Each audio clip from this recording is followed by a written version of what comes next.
निशांत कुमार ही संभालेंगे बिहार का बागडोर। जदयू की सदस्यता ग्रहण करते ही निकल रहे समृद्धि यात्रा पर नीतीश कुमार ने बनाई नया प्लान। दोस्तों नमस्कार, मैं हूं आपका दोस्त एसके चौधरी।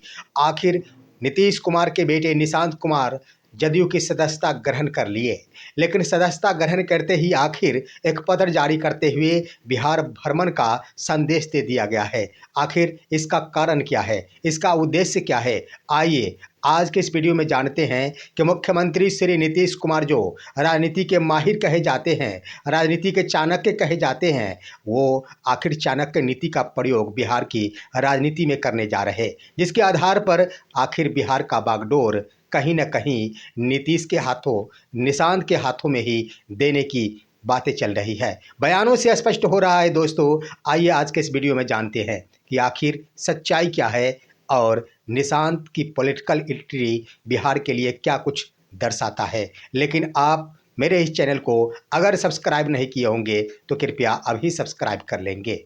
दोस्तों वो तिथि आखिर 8 मार्च 2026 अपराह्न 1 बजे निशांत कुमार ने जदयू की सदस्यता ग्रहण कर ली। सदस्यता ग्रहण में आप देखेंगे तो दो प्रमुख व्यक्तियों ने, खासतौर पर संजय झा और ललन सिंह के द्वारा अहम भूमिका निभाई गई। वैसे प्रोटोकॉल का पालन करते हुए जदयू के प्रदेश अध्यक्ष उमेश कुशवाहा ने भी अपनी भूमिका का निर्वहन किया, लेकिन आखिर तुरंत ही इस कार्यक्रम के समापन के बाद एक पत्र जारी कर दिया गया, जो पत्र आपके स्क्रीन पर। पत्र में स्पष्ट रूप से समृद्धि यात्रा का बखान किया गया है कि मुख्यमंत्री के बेटे अब बिहार का भ्रमण कुल 5 दिनों में करेंगे। दरअसल दोस्तों क्या ऐसी नौबत आई कि तुरंत ही वो जदयू को योगदान कर रहे हैं और तुरंत ही बिहार का भ्रमण पर निकल रहे। इसके पीछे का कारण है दोस्तों, नीतीश कुमार एक नई रणनीति बनाए हैं, जिसके आधार पर निशांत कुमार के हाथों में बिहार का बागडोर दिया जा सकता। वैसे बयानों पर आप गौर करेंगे तो 7 मार्च 2026 के वो तिथि संजय झा का बयान आया कि नीतीश कुमार भले ही राज्यसभा चले जाएंगे, लेकिन वो रहेंगे बिहार में ही। साथ ही साथ उनका बयान ये था कि 2025 से 30 नीतीश के मार्गदर्शन में ही बिहार की सरकार चलेगी। ये दोनों बयान आखिर क्या स्पष्ट करता है दोस्तों? जरा गौर करने वाली बात है कि अगर बीजेपी के कोई नेता बिहार के मुख्यमंत्री की कुर्सी पर बैठ जाते हैं तो क्या नीतीश कुमार के मार्गदर्शन पर ही वो चलेंगे या फिर अमित शाह के मार्गदर्शन के आलोक में सरकार चलाएंगे? सोचने वाली बात ये है। यानी कहने का अर्थ यही है कि नीतीश कुमार के मार्गदर्शन में वही सरकार चल सकती जिसके मुख्यमंत्री जदयू से होगा। अब आइए दोस्तों दूसरे बयान पर गौर करते हैं। जदयू के प्रदेश अध्यक्ष नवनिर्वाचित उमेश कुशवाहा बीते दिन ही उन्होंने प्रदेश अध्यक्ष की कमान संभाली है और कमान संभालते ही उन्होंने बड़ा बयान दे दिया। उनका कहना था कि अभी तो राज्यसभा के लिए उन्होंने पर्चा भरा है, क्या वो मुख्यमंत्री पद से इस्तीफा दे दिए हैं क्या? आखिर ये बयान क्या स्पष्ट कर रहा है कि सिर्फ पर्चा भरे हैं, मुख्यमंत्री पद से वो इस्तीफा नहीं देने वाले हैं क्या? इससे भी इनकार नहीं किया जा सकता। क्यों दोस्तों? इसका मुख्य कारण है राज्यसभा में निर्वाचित होंगे तभी तो। अगर वो राज्यसभा में निर्वाचित नहीं होते हैं तो आखिर कैसे कुर्सी बदलेगी? यही सवाल खड़ा हो रहा है। अब आइए दोस्तों यहाँ पर गौर करने वाली बात कि आखिर निशांत का बिहार भ्रमण और राज्यसभा में निर्वाचित होना मुख्यमंत्री के इशारों पर निर्भर करता है, रणनीतियों पर निर्भर करता है।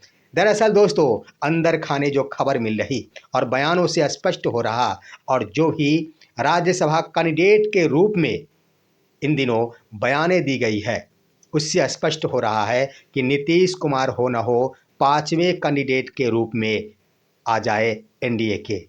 दरअसल दोस्तों राष्ट्रीय लोक मोर्चा के प्रदेश अध्यक्ष उन्होंने बड़ा बयान देकर सबको चौंका दिया है। आलोक कुमार सिंह का बयान आया कि उपेंद्र कुशवाहा 5वें उम्मीदवार नहीं होंगे, चौथे उम्मीदवार होंगे। गौर करने वाली बात यह है कि चौथे उम्मीदवार होंगे।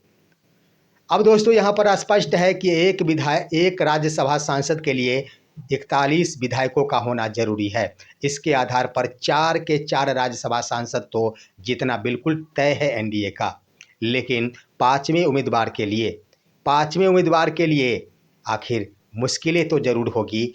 3 विधायक बाहर से लेना होगा। और साथ ही साथ विपक्ष के भी उम्मीदवार एडी सिंह खड़े हैं। ऐसे में क्या होगा, गौर करने वाली बात यह है कि पांचवें उम्मीदवार के रूप में शिवेश राम की बातें आ रही। वैसे शिवेश राम से पूछा गया कि क्या आप पांचवें उम्मीदवार के रूप में आ रहे हैं क्या, तब उन्होंने कहा कि मुझे इसके संबंध में कोई भी जानकारी नहीं है।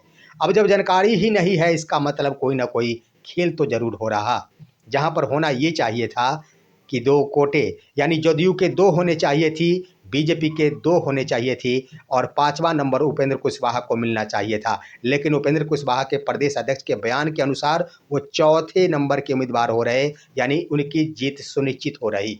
लेकिन यहीं पर सवाल ये है कि 5 के पाँचों सीट जीतना है, तो इसके लिए संभावना ये जताई जा रही है कि मुख्यमंत्री नीतीश कुमार ही 5वें उम्मीदवार होंगे और 5वें उम्मीदवार के रूप में उन्हें विपक्ष के 3 विधायकों की आवश्यकता पड़ेगी। इसके क्रम में उनकी आशाएं सबसे पहले जाएगी एआईएमआईएम के ऊपर, क्योंकि आखिर वाई श्रेणी की सुरक्षा क्यों दी गई अख्तरुल ईमान को। गौर करने वाली बात यह है कि अख्तरुल ईमान भी लगातार कहते हैं कि हमारी सहानुभूति नीतीश कुमार के साथ है, बीजेपी के साथ नहीं।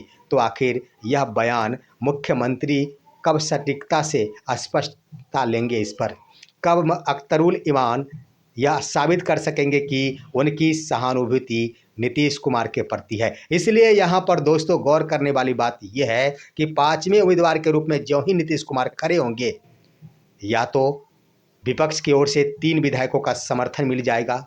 अगर समर्थन मिल गया तो ये बात सत्य है कि 5 के 5 सीट एनडीए जीत लेगी।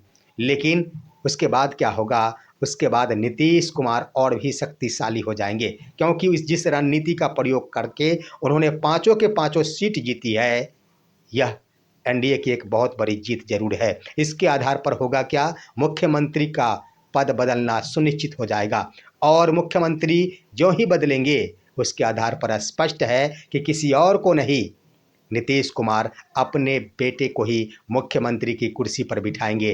तभी तो कहा जा रहा है कि उनके मार्गदर्शन में ही 2025 से 30 की सरकार चलेगी। उसके बाद दोस्तों इसीलिए तो निशांत कुमार को बिहार का भ्रमण कराया जा रहा है, ताकि भ्रमण के दौरान आम जनता के तरफ से यह संदेश आए सामने कि निशांत कुमार को हम मुख्यमंत्री की कुर्सी पर देखना चाहते हैं। यही सहानुभूति लेने के लिए आखिर मुख्यमंत्री भ्रमण पर, यानी उसे समृद्धि यात्रा का नाम दिया गया है, और उस पर निकल रहे हैं। लेकिन अब दूसरी तरफ आप गौर करेंगे कि अगर सारे के सारे विपक्ष एक हो जाते हैं, सभी के सभी विपक्ष अगर वोट विपक्ष के कैंडिडेट को दे देते हैं, यानी आरजेडी के एडी सिंह को दे देते हैं, तो वो निर्वाचित हो जाएंगे। उसका परिणाम क्या होगा, परिणाम तो यही होगा कि नीतीश कुमार अपनी कुर्सी पर बने के बने रह जाएंगे। यानी दोस्तों, लेकिन उनको फ़ायदा ये हुआ कि बड़े ही रोमांचक तरीकों से अपने बेटे को पॉलिटिकल एंट्री कराने में सफलता पाली नीतीश कुमार। अपनी कुर्सी पर ही बने रह गए नीतीश कुमार और जैसे रहते थे वैसे रहते नजर आएंगे।